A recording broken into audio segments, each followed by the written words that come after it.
Football season is here. The new Odyssey app lets you stay connected to your NFL team, your station, your shows. Follow your favorite stations and come back again and again. Get real-time updates on everything you care about. Miss your show? Jump back to their awesome rewind feature. The Odyssey app is NFL football. Live and on demand. Wherever you are, whenever you want. And did we mention it's all free? Download the Odyssey app today. Throughout the 60s and 70s, cops hunted down key figures of the Dixie Mafia, including its enigmatic ringleader, Kirksey Nix. I'm interested in making money. I'm not interested in hurting people. 15 years into Kirksey's life sentence, the Dixie Mafia was practically folklore, but that would soon change. I'm Jed Lipinski. This is Gone South, a documentary podcast from C13 Originals, a Cadence 13 studio. Season 2, The Dixie Mafia. Available now on the Odyssey app or wherever you get your podcasts. When it comes to the election process, some things make perfect sense. Other things, not so much.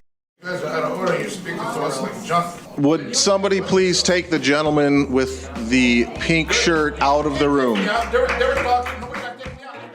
Do we Michiganders even need the State Board of Canvassers to exist? This is the Daily J. I'm Zach Clark. I mean, what is the State Board of Canvassers? They met today to certify Michigan's election results. The board was created by state constitutional amendment way back in 1850. The state's website says the board's main job is, quote, canvassing and certifying statewide elections for legislative districts that cross county lines, and all judicial offices except judge of the probate court. What does that mean? It means they're a rubber stamp, but a crucial rubber stamp. Do we need this? Well, that's a really interesting question, because the idea of this board of canvassers goes back decades and decades, right? And it's been part of our Constitution in the state of Michigan. You know, and it has been updated and it survived in the constitutions that have been ratified the last couple of times, right? So at some point, somebody saw the need for this check on the system. But what I find really interesting is this question of, do we need it? Is it if it's just a rubber stamp, which it frankly appears to be, right? In 2020, the courts had to step in and compel the canvassers to sign off on the election. That right there is Dr. Dave Dulio. He's the director of the Center for Civic Engagement at Oakland University. The reason I asked Dave that question is exactly what he said at the end. The board did not do its job in 2020, and the courts had to step in. Has the Board of Canvassers meeting just become a place to hurl conspiracy theories? From earlier today, the first voice you'll hear belongs to Republican Christina Caramo. She lost her bid in this past election to become the Secretary of State. The next voice belongs to Donna Brandenburg. She attempted to run for governor as part of the U.S. Taxpayers Party, but didn't make the ballot. The systemic corruption in our election system touches all races. It just doesn't touch statewide races. It touches our mayoral races. It touches our county commissioner races. And these individuals who we put into office make decisions over our lives. So I am totally against the certification of this election. Every single person that touched this is guilty of treason. We stand together, and right now, y'all are being seen as the enemy of the people. And there's not one of us that's going to back down on that from now until Christ comes back. So I'm going to say this right now. God bless you. God bless this nation. And God bless America. God bless you, because you're going to need the help. Professor Dulio says this really isn't new, people airing complaints or conspiracy theories. It's just that things like the internet have given everybody a platform. I think that spot has always been open, right? As a public body with public meetings, there's always going to be that avenue for people to air their grievances. And it's not like it's the only outlet today. With the explosion of social media and the ability for people to say anything that they want, the more outlandish the claim, the more coverage, the more attention it gets. So there are some, it seems to me, perverse incentives that are built in for people to try and make a statement, right? And not just any statement, but an over-the-top statement, which is, I think, what we saw at the canvassers meeting today.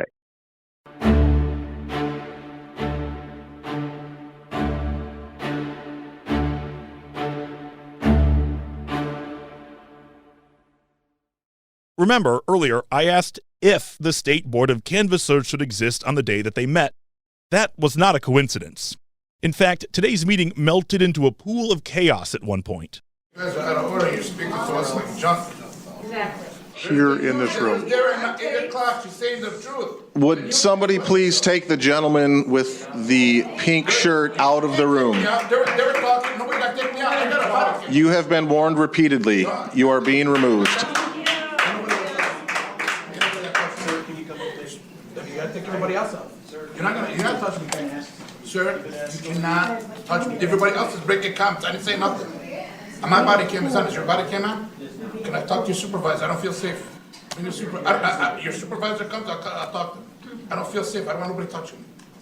I don't want nobody touching me. Everybody else is breaking the rules. And you're not going to sit there and just, what's it called?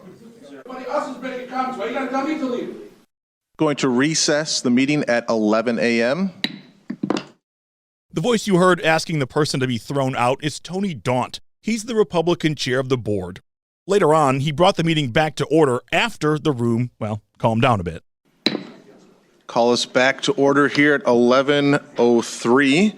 Again, I just will reiterate, I'm not looking for confrontation or to have people thrown out, but I'm asking again for politeness and for letting other people speak and not disrupting the proceedings. Everybody who wants to speak will be given the opportunity to speak, and we welcome that, whether we agree with you or disagree. Here is one thing to know about Tony. He has also objected to the way the state's voting system works. In fact, he has sued the state over the same issue Christina Caramo has brought. But he says there is a proper way to handle this. The allegations being made, if they are true, there are a course of action you can take with the law, with lawsuits or with criminal investigations.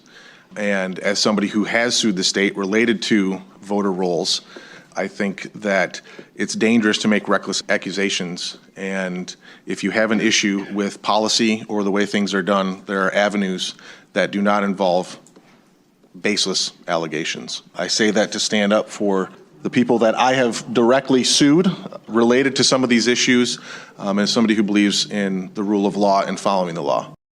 All of this rhetoric, it has real-life consequences. Also speaking at today's canvassers meeting, Michigan Elections Director Jonathan Brader. Clerks also this year did more than ever before, going out of their way to explain how elections work to the public, explaining all the safeguards and checks and balances we have in place. But unfortunately, even with this, we did see some clerks dealing with unfair criticism and in some cases, unfortunately, even threats.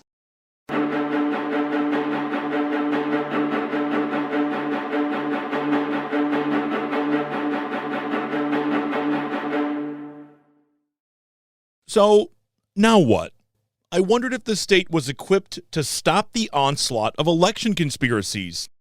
Dr. Dulio says whether they are or not, it doesn't matter.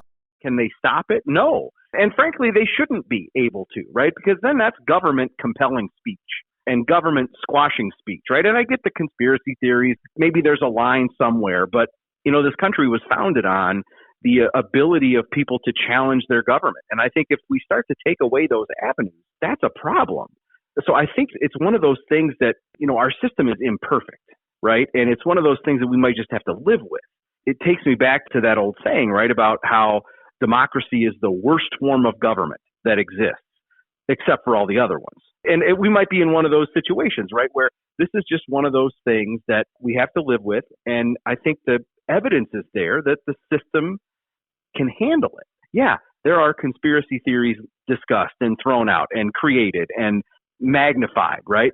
But the 2022 election, by all accounts, went off without a hitch. And so the system works then? I mean, is that the takeaway here? I know it's not perfect, but I mean, the system works. Absolutely, right? The system is strong. The system has guardrails in place.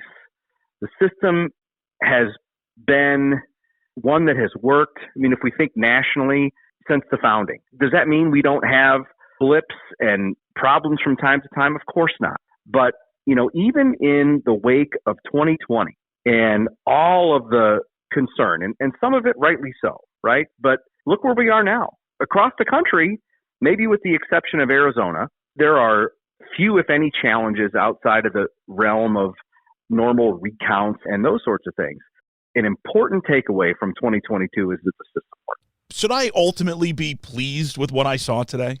Well, I think that it's up to you whether or not you're happy with it, but I think you can be comfortable with it, because this meeting of the Board of Canvassers is much more like what we're familiar with, much more usual in how it played out.